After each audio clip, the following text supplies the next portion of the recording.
입니다. 서울 남부지검은 오늘 최 씨에 대해서 선고된 형량이 가볍다고 판단해 지난 10일 항소장을 제출했다고 밝혔습니다.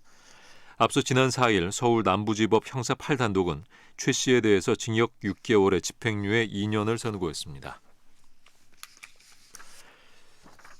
오늘은 강원 영동과 남부지방에 밤까지 산발적으로 비가 내리겠습니다. 예상되는 비의 양은 5에서 30mm가량입니다. 추석 연휴 첫날인 내일도 서해안과 남부지방, 제주도에는 새벽부터 낮까지 비가 조금 오는 곳이 있겠습니다. 추석인 모레는 전국이 맑을 것으로 보입니다. 내일 아침 기온은 서울이 20도 등 전국이 15도에서 22도로 오늘과 비슷하겠습니다. 낮 기온은 서울이 26도 등 오늘보다 3도에서 6도 낮겠습니다. KBS 제1라디오 6시 뉴스를 마칩니다. KBS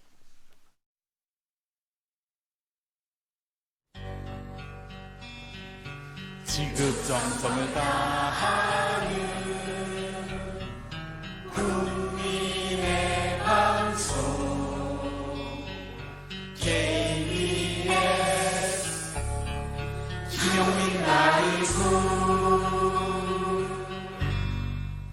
이 프로그램은 여러분의 소중한 수신료로 만들어지고 있습니다. 네, 김용민입니다. 전국 방송으로 함께하는 김용민 라이브입니다. 자, 김용민 라이브 이제 2부의 문을 열었는데 원래 5시 5분에 시작합니다.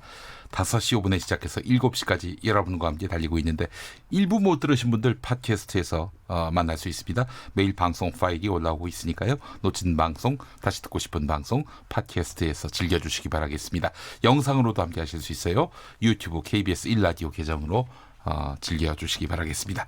미세 뉴스보스 김수민, 오창석 평론가 두 분과 또 함께하겠습니다. 1부 마무리하면서 6시에 첫 뉴스를 맞춰라 했는데, 자, 우리 김수민 평론가 한가위 소식, 이 귀성길 교통 상황. 네. 네. 사실 이 뉴스가 이 시점에 가장 어울리는 뉴스인 것 같은데, 하여간 아니었습니다. 오창석 평론가, 대통령 기록관 지시 안 했다. 문재인 대통령 경로. 네. 두 분은 밥은 왜 먹고 다니는지 진지하게 묻고 싶습니다. 이제부터는 김용민 MC까지 세 명이서 하는 걸로 저도 합시다. 마치는 걸로? 네, 지난번에 좋습니다. 그 제안을 했었는데 마치 못 들은 척 넘어가시더라고요. MC는 중립을 지켜야 되기 때문에. 네. 마치기가 중립과 무슨 관련이 있는지는. 그 실로폰을 마치 드럼 치듯이 치시지 말고. 알겠습니다. 네, 같이 하시죠. 자, 6726번 쓰시는 분, 존 볼턴의 경질이 아닐까 합니다. 네. 청취자이기 때문에 좀 봐줬습니다. 네. 예, 그래요. 자, 6시 첫 뉴스는 조국 법무부 장관 취임 이후 두 번째 주문, 법무검찰개혁위원회 발족을 지시했다는 그런 내용이었습니다. 자, 그래요. 오늘 때 보니까 날씨 말고 전체 뉴스 중에 하나 빼고 다 조국 법무부 장관 후보자 시절 뉴스였던데, 아주 뭐 뉴스에서 많이 등장하는 뉴스 메이커입니다. 자, 나이스에스님, 땡을 실로폰에 치지 말고 이마에다 쳐줘요. 그렇게 되면 이제 바로 제가 소송의 대상이 되기 때문에 그렇게 할 수는 없습니다. 그게 아니라 김용민 MC 이마에다가. 제 이마에다가? 스스로 치라는 얘기가 아니었을까요? 아니, 너희들이 틀렸는데 내 이마에다 칩니까? 그럴 이유가 없는 거죠. 네, 알겠습니다. 자, 그래요. 오늘도 역시 마친 사람이 없습니다. 우리 오창석 평론가가 오늘 퀴즈 내주세요. 네, 여러분께 선물 드리는 퀴즈입니다.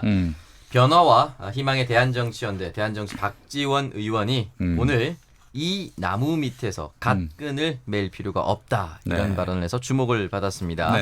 김호수 법무부 차관이 대검 고위 간부에게 윤석열 검찰총장의 지휘를 받지 않는 특별수사팀을 꾸려서 조국 장관 일가족 수사를 하자고 제안했다가 거절당한 것에 대한 말인데요. 이 나무 밑에서 갓끈을 고쳐매지 마라. 이 말은 남에게 의심받을 행동은 하지 말라는 뜻이 담긴 속담이죠. 자두나무라고 불리는 이 나무, 이 나무의 이름은 무엇일까요? 네, 땡땡나무가 되겠네요. 네, 맞습니다. 자, 4글자입니다. 땡땡나무. 어떤 나무인지 적어주시면 되겠습니다. 자, 퀴즈 정답 보내주실 곳은 샵 9730, 짧은 문자 50원, 긴 문자 100원, 콩으로 보내시면 무료입니다. 퀴즈 정답 보내주시는 분들은 추첨을 통해서 저희가 모바일 커피 쿠폰 보내드리도록 하겠습니다. 근데 이런 행동을 왜 했을까요? 응? 뭐 조국 법무부 장관은 모르는 일이었던 걸로 알려져 있는데 네. 아니 쓸데없는 일을 왜 하라고 했는지 도무지 이해를 할 수가 없습니다. 예?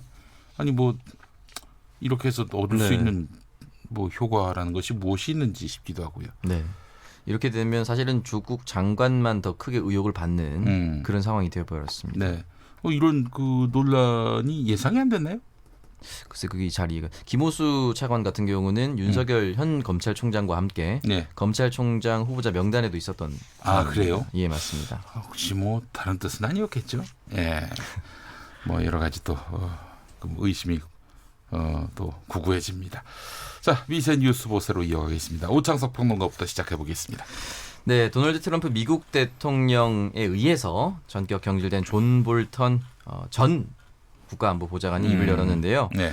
적절한 때에 발언권을 가질 것이다라고 하면서 말을 아끼면서도 분명히 해두자. 내가 사임한 것이다. 지난밤에 그렇게 하겠다고 했다라고 워싱턴 포스트가 밝혔습니다. 잘린 게 아니다. 네, 그렇습니다. 그러니까 트럼프 대통령의 결정으로 인한 해임이 아니라 네. 자신의 결정에 따른 사임이다라는 것을 강조했습니다.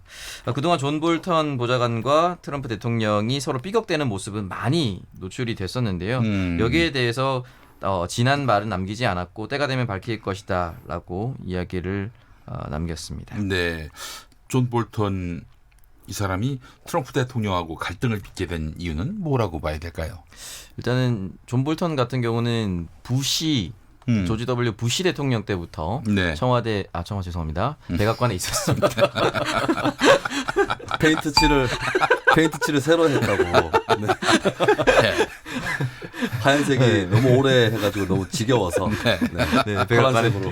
백악관에 있었는데요. 미국 내 대표적인 강경파로 분류가 되고 있습니다. 네. 트럼프 대통령이 평화적인 스탠스, 우호적인 스탠스를 보일 때마다 그때마다 그동안 그 사람이 견지해 왔었던 강경한 입장을 내비쳤습니다. 여기에서 삐걱거렸기 때문에 이건 사실 어떻게 보면 애초에 좁혀질 수 없던 것이 아닌가라는 생각이 듭니다. 그래요. 알겠습니다. 아니 그 트럼프 대통령의 마음에 들지 않으면 오래 못 간다는 것쯤은 알지 않았을까요? 존 볼턴이. 존 볼턴은 마지막 자존심을 세우기 위해서 그런 말한 것은 아닌지. 아예 애초에 이 트럼프 정부에서 대통령의 뜻과 다르게 야당 행세에서 이게 뭐 설 자리가 있었습니까? 사실 뭐 딱히 없었는데요. 근데 다만 존 볼턴 전 보좌관 같은 경우는 그가 등장하면은 협상이 깨진다. 네. 또는 강경하게 흘러간다는 사인으로 네. 굉장히 많이 어떻게 보면 이용됐다라고 볼 수도 있습니다. 그래요. 알겠습니다. 자, 이 폼페이오 미국 국무장관의 반응도 주목되더군요. 네, 폼페이오 국무장관은 기자간담회에서 볼턴 경질에 대해서 이렇게 답변했습니다. 네. 사람들이 볼턴 보좌관과의 불화설에 대해 오랫동안 얘기를 해왔다는 것을 알고 있습니다. 이를 어떻게 진행할지에 대해 다른 관점을 가지는 지점들이 있었던 것은 분명합니다. 그러니까 의견 차이, 노선 차이로 헤어졌다. 그리고 다들 알고 있었지 않았느냐. 네. 볼턴이 만들어내는 불화에 대해서 예. 네, 이렇게 얘기를 한 셈이 됐고요. 그래놓고는 왜 그러면 트럼프 대통령은 네. 그동안 이 사람을 중용했는지 모르겠어요. 북미 관계도 네. 뭐 계속 답보 상태였고 북한은 북한대로 굉장히 열받아 하고 있고. 나름대로 이제 배드캅 강경파로서 필요했던 것도 있겠고 그리고 트럼프 대통령 혼자서 정부를 운영하진 않지 않습니까? 예, 정부에 관여하는 여러 세력들이 있기 때문에 그중 일각을 또 대변할 수 있는 그런 강경파로서의 볼턴 보좌관의 역할이 있었겠죠. 근데 너무 지나치게 계속해서 삐끄덕거렸다라는 네, 네. 것이 폼페이오 국무장관의 답변 취지가 아닌가 싶습니다. 볼턴이 이제 우리 정부에서 필요 없다. 트럼프 대통령이 이런 식으로 얘기를 했어요. 네. 그렇다면 앞으로 강경파의 역할은 없다. 그러니까 앞으로는 네. 뭔가 대화를 앞세운 북미 간의 그 어떤 뭐랄까요 화해 무드가 네. 이제 열릴 것이다. 이런 걸 암시하고 있는 것인지 네. 궁금해집니다. 폼페이오 장관이 여기에 대해서 일단 대답한 것은 행정부 내에 누군가가 떠난다고 해서 미국의 외교 정책이 바뀔 것이라 추정해서는 안 된다라고 네. 강조를 했습니다. 네. 어떻게 보면은 볼턴 보좌관의 빈자리에 또 다른 누군가가 강경파 역할을 할 수도 있는 거겠죠. 그래서 아직까지 속단할 그런 계제는 아닌 것 같습니다. 볼턴만큼 강경파가 있었나 하는 생각도 들고요. 네. 예, 알겠습니다. 남근님, 권고 사직이어야 실업급여 받을 텐데 이런 말씀하셨습니다. 그래요. 권고 사직. 볼턴이요? 예. 분위기 네. 보니까 그냥 해고 같던데 보니까. 근데 예. 공무원 연금이나 이런 게 제가 미국 제도를 잘 몰라서 그런데 네. 혹시 그런 게 나오지는 않을까? 에이, 한번 근데 봐야겠네요. 뭐 볼턴 보좌관이 무슨 저기 일반 공무원이겠어요? 정무직 공무원일 것이고, 그 따라서 뭐 무슨 연금이 보장되는 그런 공무원은 아닌 것 같은데. 미국 제도를 봐야 알겠죠. 네. 우리나라에도 왜 대통령 연금이나 이런 게 있지 않습니까? 그건 대통령 얘기고요. 네. 예. 그 대통령 얘기지. 네. 안보보좌관까지 다 네, 네. 챙겨주면 지금 나라가 망하지. 미국 연금 제도에 대해서 상식 있으신 분들은 네. 빠른 문자 메시지 부탁드립니다. 네. 아니기만 해보세요. 샵 9730 네. 짧은 문자 50원 긴 문자 100원. 네. 예. 미국 공무원 연금 전문가의 네. 조언을 애타게 구합니다. 예. 콩으로 하시면 무료고요. 네. 네. 알겠습니다. 얼마 뭐 거는 게 있어야 될 거 아니겠습니까? 김용민 씨의 MC 자리를 걸겠습니다. 김수민 씨가 예. 김수민 씨가 김용민 MC가 틀린 것으로 네. 판명나면 아. MC 자리를 걸죠. 알겠습니다. 예. 그렇게 하도록 하겠습니다. 자, 김수희 변호가 다음 소식 뭡니까? 네, 오늘 오전에 구미에 있는 일본계 유리 제조업체인 아사히 글라스가 한국에서 철수한다는 보도가 나왔습니다. 이 보도가 굉장히 좀 민감하게 받아들여진 이유는 최근 한일 갈등이 영향이 있다.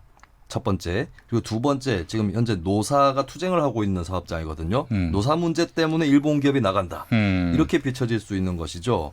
예, 그러나 경상북도나 지역 언론에 따르면 네. 이 아사히 글라스라는 업체 전체가 아니라 2015년에 이미 생산을 중단한 PDP 분야 공장만 철수한다고 합니다. 그러니까 PDP를 생산하는 법인이 있고 그다음에 LCD를 생산하는 아사히 글라스 법인이 따로 있거든요. 네네. 근데 이미 PDP 생산 공정은 멈췄었고 4년 전에 멈췄었는데 이 PDP가 이제 사업성이 많이 떨어지고 또 이걸 대체할 수 있는 다른 아이템을 찾아봤지만 없기 때문에 철수하는 것이고 네. 이 아사히 글라스 전체가 나가는 것이 아니다라는 것이 새롭게 보도가 됐고요.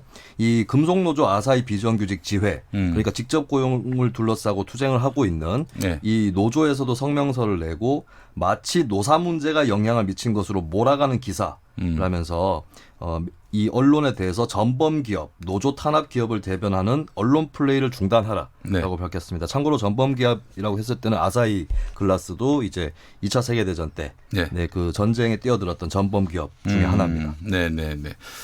알겠습니다. 자, 그게 결국에는 뭐 지금 한일 간 네. 갈등 국면과는 무관한 네. 철수다. 한일 갈등이나 노사 문제하고 무관하고 장사가 안 돼서 나가는 장사가 안 것이다. 돼서? 이렇게 특히 요약하면 되겠습니다. 그 경제 논리로. 네. 예, 알겠습니다. 자, 오창석 평론가. 네, 추거훈 주한 중국 대사가 일본의 경제 보복 조치가 성공하지 못할 것이다라는 의견을 피력했습니다. 네, 네. 인천에서 열린 한중 관계가 한반도 형세라는 주제 발표를 통해서 이렇게 남겼는데요. 경제 보복 조치는 효과도 없고 국제사회의 지지도 받을 수 없다라고 했습니다.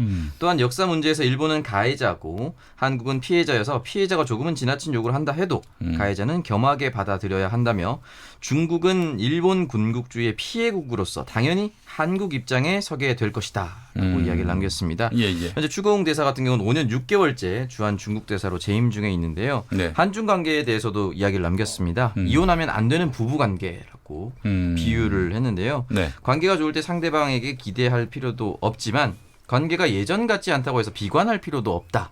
라면서 현재의 한중 관계를 네. 설명하기도 했습니다. 알겠습니다. 4910번 쓰시는 분, 존 볼턴 유엔 대사도 오래 했습니다. 연금이 1개월에 $3,000, 한 330만 원쯤 되는 걸로 알고 있어요. 이런 말씀을 해주셨습니다. 네. 누구를 위한 땡입니까? 네. 허위 정보를 네. 유출하면 안 된다. 경종을 울리기 위해서 제가. 예. 예. 아니, 본인의 맞다면 책임. 잠깐만요. 네. 확인이 불가합니다. 예, 확인이 불가합니다. 이 문자에 대해서. 예, 예, 그렇습니다. 그런 차원에서 말씀을 드리는 거였습니다. 예, 알겠습니다. 자, 그러면 이제 마무리할 시간이 됐습니다. 민의 한수, 서기 한수. 오늘 서기 한수부터 하겠습니다. 네, 그 민주평통 수석 부의장이 된 정세현 부의장이 네. 북한에게 좋은 메시지가 갈 것이다 이런 얘기를 했는데요. 저도 간절히 볼턴의 경질이 북미 관계의 빗장을 푸는 계기가 되길 이라고 남겨두고 있습니다. 알겠습니다. 자, 민의 한수. 네, 아까 전에 제가 최성해 총장 형제의 일감 몰아주기 네. 소식 전해드렸는데요. 네. 명절에 일감 몰아주기는 안 됩니다. 네, 집안일 요리라든지 이런 것들을 그래요. 평등하게 나눠서 알겠습니다. 하도록 합시다. 예. 네. 그리고 뭐 차리는 걸 누가 했다면은 또 내가 설거지는 또 내가 하는 네. 이런 미덕을 보이는 명절이 돼야 되지 않겠습니까? 그렇습니다. 이두저도 싫으면은 먹지도 말고 네. 설거지도 하지 말고 어떻습니까? 네. 네, 그래요. 자, 명절 평등한 명절이 돼야겠습니다. 자, 김수빈 평론가, 우창석 평론가 오늘 미세뉴스봇에 수고하셨습니다. 네, 고맙습니다. 고맙습니다. 라디오 정보센터 가보겠습니다. 조진주 씨입니다. 청와대는 오늘 정의용 국가안보실장 주재로 NSC 상임위원회를 열고 재개 조짐을 보이는 북미 협상을 통해 비핵화 목표를 달성하기 위한 노력을 계속해 나가기로 했습니다. 주 제네바 한국 대표부는 오늘 주 제네바 일본 대표부와 WTO 사무국에 양자협의 요청서를 발송했다고 밝혔습니다. 양국은 절차상 30일 이내에 협의를 개시해야 합니다. 문재인 대통령이 개별 대통령 기록관 건립을 원하지 않는다고 밝힌 가운데 국가기록원이 관련 사업을 전면 재검토하기로 했습니다. 조국 법무부 장관이 법무검찰 개혁위원회를 신속히 발족하라고 주문했습니다. 조 장관은 위원회 비법조인의 참여를 확대하고 지방검찰청 형사부와 공판부 검사를 참여시킬 것 등을 당부했습니다. 조국 법무부 장관과 관련된 의혹을 수사하는 검찰이 조 장관 배우자인 정경심 교수 조사에 대해 구체적인 소환 계획은 정해진 바가 없다고 밝혔습니다. 또 동양대 표창장 위조 혐의와 관련해 공모한 사람을 확인 중이라고 설명했습니다. 문화체육관광부는 IOC 토마스 바흐 위원장 앞으로 서한을 보내 내년 도쿄올림픽에서 우길기 사용의 부당성을 설명하고 사용 금지 조치를 요청했다고 밝혔습니다. 지금까지 라디오 정보센터 뉴스였습니다.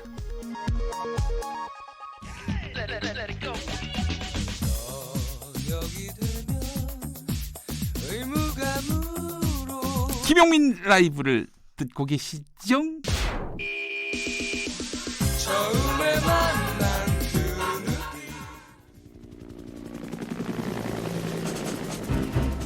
대한민국 국회의원의 하루 24시간 1440분 86,400조 1분 1초도 허투루 쓰지 않는 국회의원들의 일거수일투족을 가장 가까운 곳에서 따라가 봅니다. 국민을 위한 소중한 시간 국회의원 24시. 자, 오늘 모신 분은요 더불어민주당 박용진 의원이십니다. 어서 오십시오. 안녕하세요. 서울 강북구 을이 제 지역구입니다. 박용진입니다. 그렇습니다. 그 의원님 예. 평균 수명이 크게 늘어날 것으로 예상이 됩니다. 문자 좀 받았다고 수명 늘어나면 뭐 아니 왜 논란이 될 만한 그 발언을 하셔가지고 예. 그 뭐 당에는 이견이라는 게 존재해야 돼요. 이견이 존재하지 않으면 네네. 사실은 그 일사불란한 게 좋은 것 같지만 네. 건강하지 못한 것일 수도 있습니다. 근데 문제는 네. 이견이 있을 수 없는 일인데 네. 일부러 이견을 얘기하면 그 이상한 사람이지만 충분히 그 지지층이나 네. 국민들의 이야기를 전달하기 위해서 네. 그런 이제 이견을 제출하고 토론하고 또 수렴해 나가는 과정을 보이는 것이 민주정당이죠. 조국 법무부 장관의 그 네. 이제 임명 과정 또 그분의 뭐 여러 살아온 일들 또 가족들 사이에 뭐 여러 가지 발생했던 논란들 이것과 관련해서 민주당과는 다른 시각을 갖고 있는 국민들의 입장을 대변하시려 했다. 그렇죠. 그러니까 당의 당론이라고 하는 건 형성되어가는 과정인 거예요, 늘. 그러니까 네네. 대통령이 후보자로 지명한 것은 네. 대통령이 무조건 나 이 사람으로 갈란다 이 얘기가 아니고 네네네. 국민 여론 그리고 청문회라고 하는 절차 과정을 통해서 그의 자질과 네. 또 여러 도덕적인 기준들을 이제 검증해 보겠다라고 하는 공개적으로 이렇게 시장에 내놓는 거거든요. 네네네. 소비자의 반응, 국민의 반응, 또 네. 국회의 반응 이런 것들 대통령께서도 유익 있게 보시는 거죠. 그렇지 않을 거면 청문회 뭐하러 하겠습니까? 그리고 네. 여론의 어떤 이런 거에 왜 귀를 기울이시겠습니까? 네. 그런데 대통령이 기대하고 있는 후보자의 자질 네. 그리고 그 기대하는 역할에 비해서 네. 또 국민들이 또 다른 면을 보면서 뭐 음. 당내 여러 의견들이 이제 존재를 하는 것을 대통령이 되게 무게 있게 들으신 거예요. 네, 그러니까 네, 그렇지 네. 않았으면 예. 뭐 임명 절차가 형식적으로 끝나고 나면 바로 임명하셨을 텐데 네네네. 대통령도 그렇게 하지 않으셨고 아주 이례적으로 임명장을 수여하면서 별도로 내가 왜 이 사람을 굳이 가야 되는지를 국민들께 설명하셨다고요. 네. 그러니까 대통령께서도 아주 부담을 가지는 이제 이런 시간을 가진 거고요. 저는 이제 더불어민주당 정부 여당의 일원이니까 네. 그 의견을 결정하는 과정, 최종적인 결정 과정까지는 이견을 제출할 수 있고 토론할 수 있고 이렇게 하지만 네네. 결정이 나고 나서는 어떻게 해야 된다? 그건 같이 그것을 책임지고 네. 성공적인 선택이었다라고 하는 걸 보여주기 위한 노력들은 또 같이 해야죠. 그게 네. 정당의 구성원으로서 역할이고 국회의원으로서 역할이라고 봅니다. 비판적 국민의 입장도 챙겨 듣는 민주당의 이미지를 고취시키기 위해서 뭐 일종의 악역을 담당했다. 그건 뭐 배드캅이라고 역할하는 건 그 규정하는 건 예. 뭐 그게 보실 수도 있겠습니다만 네. 그게 민주정당이에요. 예. 아무 소리 없이 대통령이 하자는 대로 따라갔다가 망한 정당이 바로 앞에 이 새누리당이라고 있습니다. 예. 예, 친박이라고 있습니다. 이름을 지금 바꿨는데. 예. 아니 지금은 바꿨죠. 그당 망하고 이당 예. 자유한국당이 생겼으니까 예. 그러니까 저는 그 자유로운 토론 그리고 뭐 그 치열한 논쟁 이런 것들이 있는 우리 더불어민주당이 훨씬 강한 정당이 될 거다라고 생각을 합니다. 그래도 박용진 의원께 좀 불편한 입장을 토로하신 또 민주당 지지자라든지 그럼요. 국민들의 그 네. 입장은 이런 것 같아요. 느낌에 그 지금 뭐 언론들이 거의 한 방향으로 그렇죠. 예. 조국 후보자를 억측까지 더해가지고 이렇게 비난하고 있는 그런 상황이고 또 검찰까지 참전한 마당 뭐 그 발언을 하실 때는 뭐 검찰이 압수수색을 치고 들어온 그런 상황은 아니었지만은 훨씬 낫죠. 그래도 이렇게 그 말하자면은 이 국민의 뜻을 어떻게든 좀 설득하는 방향으로 나가야 되는데 또 다른 목소리를 내니까 이 부분에 대해서 굉장히 실망을 하신 국민들이 계신 것 같아요. 네. 한 문자를 보내주시거나 댓글을 다시는 분들을 보면 당 네. 지지자들 같은 경우에 그 문자와 댓글로 표현하신 분들이 한 90% 정도는 이게 웬 내부 총질이냐, 왜 네. 딴짓하냐, 뭐 네. 이런 의견이시고 네. 나머지 10%는 그래도 의견을 얘기해줘서 고맙다는 정도이시긴 했는데요. 네.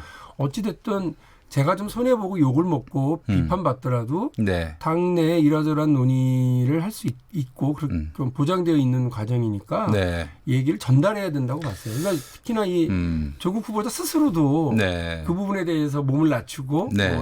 국민들에게 죄송하다라는 이제 말씀을 여러 번 하셨는데 이게 교육과 관련된 논란, 그러니까 사모펀드 이전의 얘기예요. 사모펀드 네. 논란이 오기 전에 예. 교육과 관련된 논란은 사실은 저도 그렇고 우리 국민들 일반적으로 좀 이 교육 과정이 교육이라고 하는 공간이 조금은 기회균등의 사다리가 되길 기대를 하는데 그렇지 않다라고 하는 게 확인되는 과정이 얼마나 쓰라렸겠어요. 그러니까 그 부분을 제가 그 당시 처음에 얘기했던 거죠. 알겠습니다. 검찰 수사는 어떻게 보세요?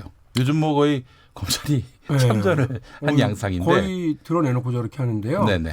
그러니까 뭐 저는 윤석열 검찰총장에 대한 뭐 대통령의 신뢰, 대통령이 왜 신뢰를 가졌는지 저도 100% 공감을 하니까 네네. 그 칼잡이로서의 역할은 참 잘하시겠다 이렇게 생각을 했어요. 네. 근데 지금 구조적으로 말입니다. 네.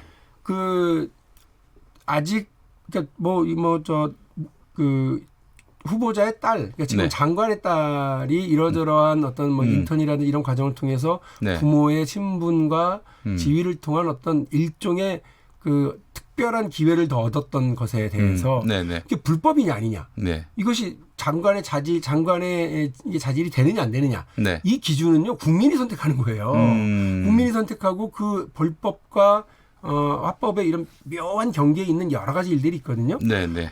그 경계를 국민이 선택하고 정치권에서 그 부분에 대한 최종적인 판단을 내리고 그 대통령이 최종 책임을 지는 건데 네. 느닷없이 체포영장을 날리고 네. 뭐 무슨 표창 날리듯이 이렇게 네. 표창장 관련 압수수색하고 이러면서 막 들어오는 거 이러면 이제 정치 영역이 다 무너지는 거죠. 그 좀 아주 이거 구조적으로 상당히 그 불합리한 상태가 이제 벌어졌는데 네. 이런 것 때문에 예. 검찰 개혁이 필요하다고 국민들이 느끼시는 거거든요. 네. 그러니까 그 악의를 가지고 뭐 그냥 악의를 가지지 않고 혐의가 있어서 그냥 우리가 이렇게 한 거다라고 하더라도 네네. 그것이 가져오는 파장은 대통령의 영역, 국민의 영역, 정치의 영역을 그냥 사법부의 칼잡이들이 훅 들어와가지고 그냥 찍고 다니는 거라서 예, 예. 그게 과연 맞냐.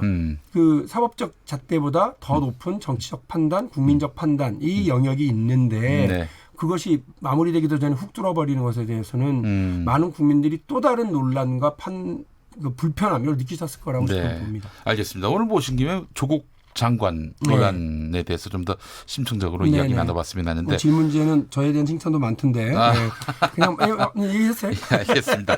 예, 그 질문지는 질문지고 그렇죠. 제 질문은 또 질문이니까 386 세대 이른바 X86 세대에 대한 그런 비판이 그 어느 때보다도 고조됐던 것 같습니다. 386 세대는 아니신가 봐요. 뭐 아니더라고요. 그러니까 뭐 저 386을 뭐 학생 운동을 했었던 사람들 중에 이른바 3, 이러면 이제 그 당시 30대, 지금 50대, 8이면 80년대 학번, 그리고 마지막 6은 60년대 출생이니까 71년생 90학번 박용진은 전혀 아닌 거죠. 예. 근데 의원님께서는 이 X86 세대 어떻게 보고 계세요? 제가 알고 있기로는 90년대 학번, 70년대생들 이 X86 세대 형님들 때문에 누님들 때문에 길을 못 펴고 있다. 뭐 이런 얘기들을 주변에서 많이 들었습니다. 은맥이 죽어라고 할 만큼 뛰어난 분들이 많았고 역사적으로 이거 87년 6월 항쟁의 승리라고 하는 결정적인 어떤 물꼬를 만들어내는데 역할을 했잖아요. 그리고 그분들이 공통적으로 가지고 있는 이 승리의 경험이 이 90학번 세대들 70년대생들한테 똑같이 힘들게 운동을 했는데도 야야 니네는 왜 이렇게 못하니 우리 때는 말이야 이렇게 맨날 듣고 살았거든요. 그것도 힘들었고요. 근데 요즘 이제 386 세대의 어떤 그 사회적인 어떤 비판 이게 뭐 본물 터지고 있거든요. 그 비판받는 이유가 뭐라고 보세요? 근데 이제 뭐 이런 거예요. 386 세대 그 세대들이 갖는 전체적인 어떤 행운의 연속.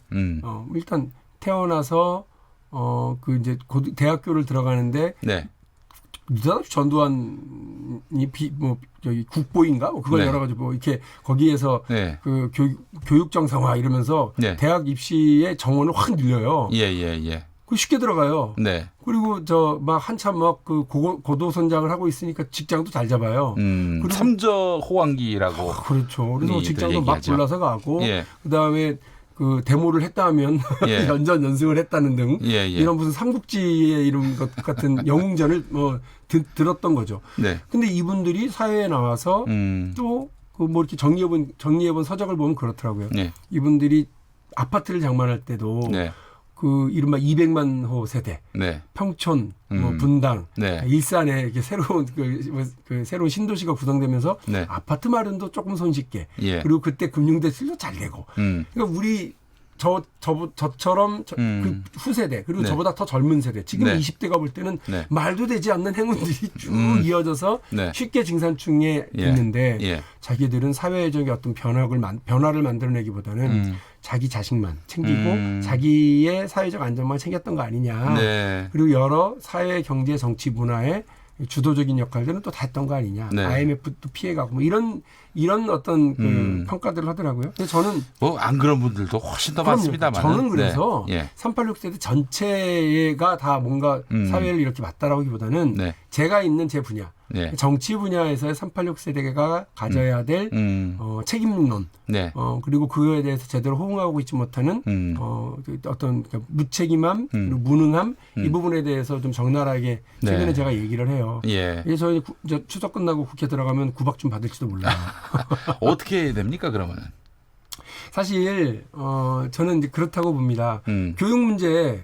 근데 그동안 이른바 386 세대 뭐 장관을 했거나 뭐 정치인이거나 유명한 사람들이 자기 자녀들에 대해서 교육 문제, 공교육의 문제점을 피해서 어떻게 했느냐? 유명한 대안학교를 보내셨어요. 뭐 여러 명을 제가 그 얘기를 듣고 실망을 많이 했거든요. 그리고 또 자기 자녀는 일찌감치 중학교, 고등학교 때부터 해외 유학을 보내시는 분들도 많더라고요. 그러나 지금 그러니까 진정한 진보는 제도적 진보잖아요. 제도를 변화시켜서 그 안에서 전체가 혜택을 누리도록 하는 것이 정치인의 역할이고 진보적인 정치인이라면 더욱 그래야 된다고 보거든요. 그리고 더 나가서 우리 그 이른바 386 세대들 지금 정치인들이 나는 진보적이야 개혁적이야 이렇게 얘기를 하려면 우리 사회를요. 네. 사람값을 쳐주는 그런 사회로 만들어야 사람값을 쳐주는 사회. 예. 그래서 대통령이 그거를 사람이 먼저다라고 얘기했다고 보는데 네. 이번에 보십시오. 네. 아니 대법원에서 도로공사 네. 직원들을 비정규직 직원들, 계약직 직원들을 다 정규직화하라라고 네. 했더니 그거에 소송을 제기한 사람만 받아들이겠다. 그리고 그분들은 어디 청소하거나 이런 거로 해서 직고용하겠다. 네. 아니 그분들이 원래 하는 일이 있어요. 수납원이에요. 근데 그렇게 그들의 일자리를 제대로 보장하고 역할을 보장하고 그리고 대법원의 판결이 나오면 전체에게 적용을 해야죠. 네. 사람값을 치지 않겠다는 거예요. 근데 그러니까 저는 이런 그분이 방식으로 바라보는 거. 그 지금 도로공사의 책임자가 아니죠. 이강래 지금 정치를 하는 주도 네. 세력이 세력이 386 세대라고 예. 하고 예. 더불어민주당이면 예, 더불어민주당이 그런 문제에 있어서 보다 적극적으로 이런 문제에 대해서 얘기하고 제도로 네. 고치기 위해서 노력을 해야 되는데 네네. 사람값을 제대로 치지 못하는 지금의 불안전 노동 네. 그리고 비정규직 만연해 있는 네. 그 고용 구조 네. 이런 상황에 대해서 적극적으로 나서기보다는 뭔가 정쟁의 대립구도 이런 부분에서만 네. 뛰어난 역할을 보이는 걸로 국민들이 보면 아, 저 사람들은 먹고 사는 문제에는 관심 없고 네. 자기들끼리 싸우는 데만 능력 있는 거 아니냐 알겠습니다. 이렇게 볼 수도 있죠. 예. 그러면 이강래 지금 사장인데 그분이 저 민주당 의원을 하셨고 민주당 의원을 했고요. 민주당이 거기에 임명하는데 큰 원내대표도 역할을 했을 했었어요? 겁니다. 그렇습니다. 예, 예. 아주 그- 실망스럽습니다. 그래서. 그럼 어떻게 뭐 사퇴해야 됩니까? 추석 끝나는 대로 제가 거기 담당 상임위가 아니라서요. 네. 국토위 쪽인 것 같은데 네. 좀 당에서 좀 이건 엄하게 얘기해야 될 필요가 있다고 생각합니다. 아, 알겠습니다. 시간이 다 됐어요. 벌써요? 예. 자, 추석 민심 이야기 이건 뭐 다녀오신 다음에 한번 여쭤보도록 하고 네. 국정감사 어떻게 뭘 주안점을 두실 제가 생각이세요? 2016년 국정감사 때는 현대자동차의 리콜 문제 그리고 국내 소비자 차별에 대한 문제를 해서 한 3루타쯤 예. 쳤죠. 아, 삼루타. 그리고 2017년에는 다들 아시는 이건희 회장 차명 계좌와 관련해서 예. 그거를 적발하고 또 그 금융실명법을 바로잡게 되는 계기를 만들면서 지금까지 그때 국정감사 때 해석을 하나 바꾼 걸로요. 네네. 과징금하고 과징금하고 세금으로 1,190억 이상을 네. 걷어들이는 예. 이거 여기 투런 홈런 네. 정도 했고요. 그리고 이제 2018년 예. 국감 때는 다들 아시는 것처럼 유치원 네. 개혁과 관련해서 예. 유치원 3법도 제기하고 이러면서 말로 홈런. 네. 그게 더 할 게 없어요. 예. 농담이고요. 예. 이렇게 다 하는 거 제가 잘한 게 아니고 우리 예. 보좌진들이 되게 잘해 주셨거든요. 예. 이번에도 보좌진들께서 잘해 주시면 저는 배트를 들고 네. 타석에 잘 들어가서 정확하게 휘두르는 역할을 하도록 하겠습니다. 알겠습니다. 또 지난번 그 일로 네네. 조국 네.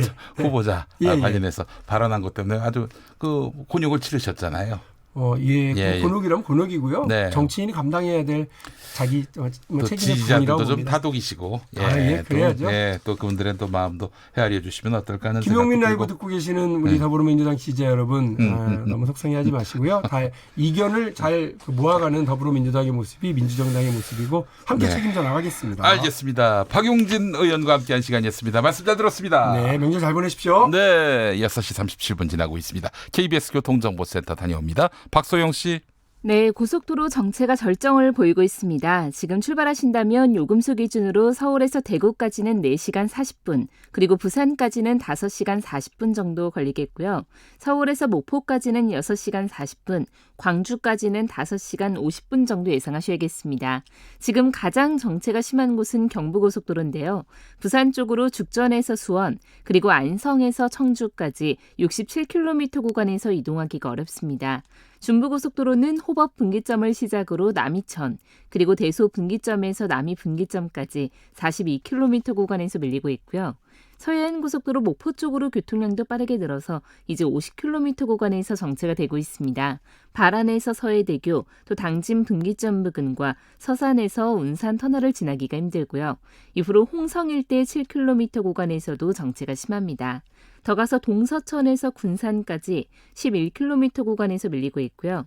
천안 논산간고속도로 논산 쪽으로 23km 구간에서 정체가 이어지고 있는데요. 특히 천안에서 차량 터널 지나기가 어렵습니다. KBS 교통정보센터였습니다. 김용민 라이브 오디오 파노라마. 기회는 평등하고 과정은 공정하고 결과는 정의로울 것이다 라고 이야기했습니다. 거짓말이었습니다. 기만이었습니다. 조국 후보자 딸에게 입시, 진학 등 모든 기회란 것은 부모가 만들어준 특권의 전리품이었습니다. 부모가 만들어준 특권의 전리품이었습니다. 8월 21일 자유한국당 당지도부 연석회의에서 나경원 원내대표. 그 전날 자유한국당 원내대책회의에서 고등학생 때 단 2주 인턴 과정으로 의학 논문 제1저자로 올려주는 스펙 관리. 남의 자식은 안 돼도 내 자식은 된다는 결정판입니다. 조국 법무부 장관 후보자 기자간담회에 대한 자유한국당의 반박 기자회견이 있던 9월 3일 조국 후보자가 나서서 딸을 논문 1저자로 만들어줬다며 비난하는 상황. 단국대 교수가 부탁하지도 않았는데 딸을 논문 제1저자에 올려줍니다. 조 후보자에게 알라딘의 진이라도 있는 건지 하는 그런 생각입니다. 특권이 문제라고 말하는 나경원 대표. 특권을 등에 업고 명문대 의전원을 비집고 들어간 이 기막힌 일을 그대로 두면 우리 사회의 공정의 가치는 완전히 무너집니다. 다시 8월 21일 회의. 남에게는 가혹한 잣대를 들이대면서 정작 본인과 주변에는 한없이 관대한 조국 후보자의 사퇴는 과거의 조국의 명령입니다. 그런데 나경원 대표의 아들이 서울대 교수 도움으로 연구물 1저자의 이름을 올린 것이 뒤늦게 누리꾼에 의해 쟁점화됐는데 이번에는 자유한국당 나경원 원내대표의 아들이 비슷한 논란에 휩싸였습니다. 고등학교 때 서울대학교 의대에서 인턴을 했고 담당 교수가 쓴 논문의 제1저자로도 등재된 사실이 알려진 건데요. 나경원 대표 자신의 아들이 직접 실험하고 또 직접 연구물을 작성했다고 반박. 일련의 과정이 전부 다 저희 아이가 실험하고 저희 아이가 작성한 것입니다. 그러나 KBS와 인터뷰한 교신 저자 윤형진 서울대 교수는 물론 그거를 혼자서 다 한 건 아니고요. 그러니까 제1저자라는 게 이제 그거를 주도적으로 했다는 의미잖아요. 어쨌든 내 아들이 열심히 했다. 이 말은 내 딸이 열심히 했다는 조국 장관의 말과 다르지 않은데 10대 고등학생 아이가 당시 입시 제도 하에서 이리 뛰고 저리 뛰고 해서 인턴을 구해서 뛴 것, 그 자체를 두고 저희 아이를 비난하는 것은 좀 저로서는 과도하지 않은가 이런 생각을 애비로서 생각합니다. 그렇다면 나경원 대표 아들은 어떻게 서울대 의대에서 도움을 얻었나? 나경원 대표와 윤형진 교수의 친분 관계 때문. 교수님이랑 그 친분이 있으신가요? 예, 원래 개인적으로 알고 그랬던 사이죠. 인턴 같은 걸 도와달라는 부탁을 혹시 받으셨나요? 예, 그랬으니까 왔죠. 안 그랬으면 어떻게 왔겠어요? 하지만 조국 장관은 딸의 논문 교신 저자인 단국대 교수와 사실상 몰랐던 사이. 제가 그 교수님에게 저나 그 어느 누구도 연락을 드린 적이 없습니다. 문제는 나경원 대표 아들 김모 씨가 자신의 연구 결과를 예일대 입학대에 활용했느냐 여부. 김 씨가 해당 연구와 경시대회 수상 이력을 예일대 진학 당시 제출했는지는 확인되지 않고 있지만 예일대는 입학 지원 시 연구 이력 제출을 권고하고 있습니다. 제출했다면 나경원 대표도 지금까지 자신이 비판한 특권 교육의 사례가 될 판.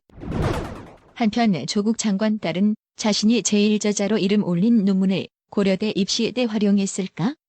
자유한국당 김정재 대변인. 8월 22일 YTN 인터뷰. 저는 제출되었다고 감히 추정을 합니다. 어떻게 거기 고등학교 1학년이 2주간 인터넷 뜨는 사람이 어떻게 1저자가 될 수 있습니까? 그런데 그 1저자로 했던 그것이 바로 고려대학 입학에 영향을 미쳐서 입학을 했다는 겁니다. 지금까지 드러난 바에 따르면 조국 장관 딸은 고려대에 논문을 제출하지 않은 터 고약한 프레임에 걸린 나경원 대표. 행여 이런 상황이 되는 것은 아닐지. 남에게는 가혹한 잣대를 들이대면서 정작 본인과 주변에는 한없이 관대한 남의 자식은 안 돼도 내 자식은 된다는 결정판입니다.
네, 리사 로앱의 굿바이 투 로맨스 함께 들으셨습니다. 로맨스. 네. 내가 하면 로맨스, 남이 하면 불륜. 뭐 이 말도 생각이 나고요. 로맨스 하니까요. 자, 아까 퀴즈 문제 드렸습니다. 정답이 오얏나무지요. 오얏나무. 자, 맞히신 분들 많이 계실까요? 보겠습니다. 7951번 쓰시는 분 오리나무. 자, 그리고 K72396777 이 계정 쓰시는 분 평화나무. 예, 아니었고요. 자, 9413번 쓰시는 분 오얏나무. 맞히셨습니다. 자, 그리고 9166번 쓰시는 분 물구나무. 네. 자, 그리고 0726번 쓰시는 분 오얏나무 막힙니다. 모든 도로가. 네, 오얏나무 맞히셨습니다. 그리고 0582번 쓰시는 분 오얏나무. 지금 시골 가는데 차가 너무 막히네요. 신호가 점점 오는데 차는 막히고 점점 불안해집니다. 괜히 물 마셨나 봐요. 아이고, 화장실 가고 싶으신 모양이군요. 그러면서 0582번님 지금 고향 가시는 분들 물 적당히 드세요 라고 하셨습니다. 자, 4679번 쓰시는 분 울산 동구 연포산 터널 지나는데 라디오가 안 나옵니다. 네, 시민의 안전을 위해서라도 중계기 설치 건의드립니다. 네, 연포산 터널 부탁해요. 네, 중계기 부탁드립니다. 오얏나무 맞히셨고, 신윤남님 탱자나무. 명절에 탱자 놀고 싶은데 출근해서 콜 실적 올려야 하거든요. 콜센터 힘들어요. 아이고, 그래요. 감정노동 하시는 건 아니죠? 네, 그래요. 고생 많으십니다. 그러나 틀렸습니다. 탱자나무라니요. 자, 그리고 오얏나무 6657번 쓰시는 분 맞히셨어요. 큰 길이 막혀서 샛길로 왔더니 다른 차들도 엄청 와 있어서 후진도 못하고 꼼짝없이 1시간 정도는 기다려야 빠져나갈 것 같습니다. 모두 명절 잘 보내세요. 퇴근길 천안 직산입니다 라고 해주셨습니다. 오얏나무 맞히신 분들 축하드립니다. 몇 분 추첨해서 저희가 모바일 커피 쿠폰 보내드리겠습니다.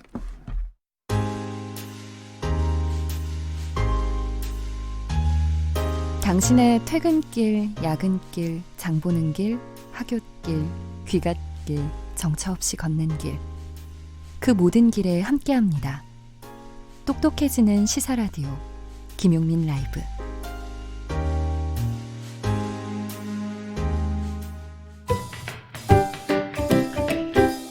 주간 인물평 말하기 전에 생각했나요?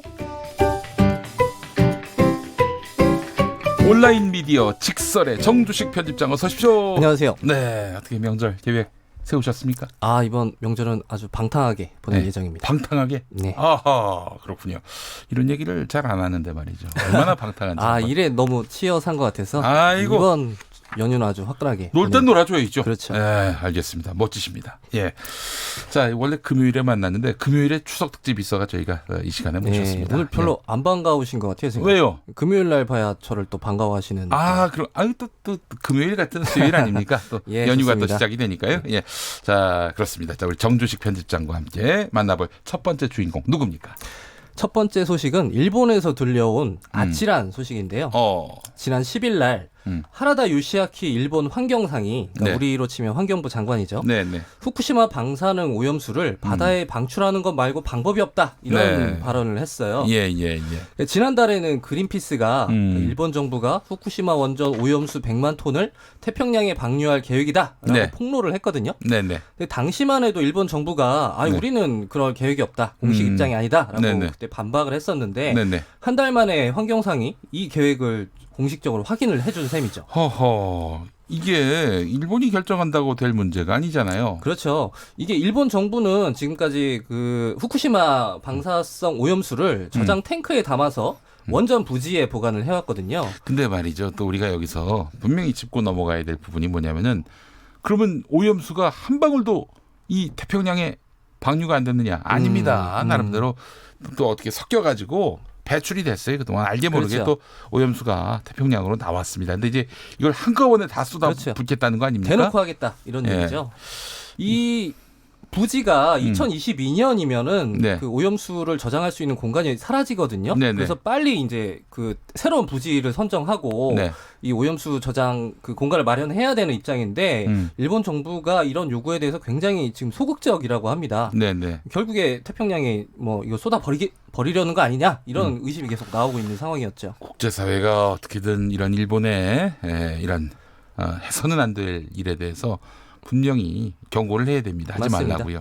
네. 그렇지 않으면은 이거 진짜 방류를 하는 순간 우리는 수년 내로 이제 더 이상 생선을 먹을 수가 없게 되죠. 맞아요. 그린피스에서 경고하기로는 태평양에 일본이 이 방사성 오염수를 방류하면 1년 내에 동해바다가 뭐 극심하게 오염이 될 거다라고 경고를 하고 있거든요. 돌고 돌아서 동해로 오는 거예요. 그렇습니다. 예. 자, 그렇기 때문에 이 올림픽 보이콧을 포함해 가지고 일본에 대해서 압박할 수 있는 모든 수단을 국제사회가 함께 모색해야 되지 않겠는가 하는 생각도 들고 말이죠. 뭐 제 개인적인 생각이 그렇습니다. 예. 말하기 전에 생각했나요? 다음 인물 만나보죠. 네. 지난 2일 충북 청주의 한 중학교에서 교장 선생님이 학생들을 모아놓고 훈시 말씀하셨는데요. 그 말씀 도중에 이런 말이 나왔습니다. 형편이 안 되는 집 아이들은 꿈을 너무 크게 가지면 안 된다. 그러면 가족이 힘들어질 수 있다. 라고 교장 선생님이 말씀을 하셨다고 합니다. 이게 무슨 뚱딴지 같은 말씀이에요? 농담이신 거 아니고요? 이 발언에 대해서 해명도 하셨어요. 이거 어떻게 된 거냐라고 했더니 교장 선생님이 그런 말을 내가 하긴 했는데 오해가 있다. 학생이 진로를 고민할 때 자신의 실력과 능력, 형편을 함께 고려하라는 취지였다라고 말씀을 하셨는데 그 말이 그 말 아닌가요? 아니 그러니까 뭐 분수를 알고 살아라 이런 말로도 들리는데 아주 맞습니다. 뭐 악의적으로 해석하면은 아니 교육은 평등이고요. 평등을 맞습니다. 지향해야 하고 또 그 꿈이 없는 학생들이 꿈을 불어넣어서 그렇게 해서 장래 이사회 역군이 되게끔 그렇게 도와주는 거. 그거 해주는 데가 학교밖에 없어요, 사실은. 맞아요. 말씀하신 것처럼 이 공교육을 마지막 남은 계층간 사다리다 뭐 이렇게 표현들을 많이 하잖아요. 네네. 이게 다른 배경을 가진 학생들에게 이게 최대한 출발선을 맞춰주는 게 공교육의 중요한 역할이라고 할 수 있는데 그렇습니다. 이 교장 선생님은 좀 교육자로서 좀 본분을 좀 망각하신 게 아닌가라고 생각이 됩니다. 이거 좀 잘못했다라고 얘기하시고요. 그거는 사과하셔야 됩니다. 이 맞습니다. 이야기 듣고 학생들 상처 입었을 것 같아요. 예. 안 될 말씀입니다. 예. 자, 주간 인물평 직설의 정주식 편집장 함께하고 있는데요. 다음 인물은 누굽니까? 이번엔 브라질 대통령 소식인데요. 네. 지난주에 브라질 보우소나루 대통령 페이스북에 어떤 지지자가 사진 한 장 올렸어요. 브라질 영부인 그리고 프랑스의 영부인의 외모를 비교하는 듯한 사진을 올리고 이게 봐라 마크롱 프랑스 대통령의 영부인이 더 못생겼다. 이런 외모 비하를 하는 듯한 댓글을 달았는데요.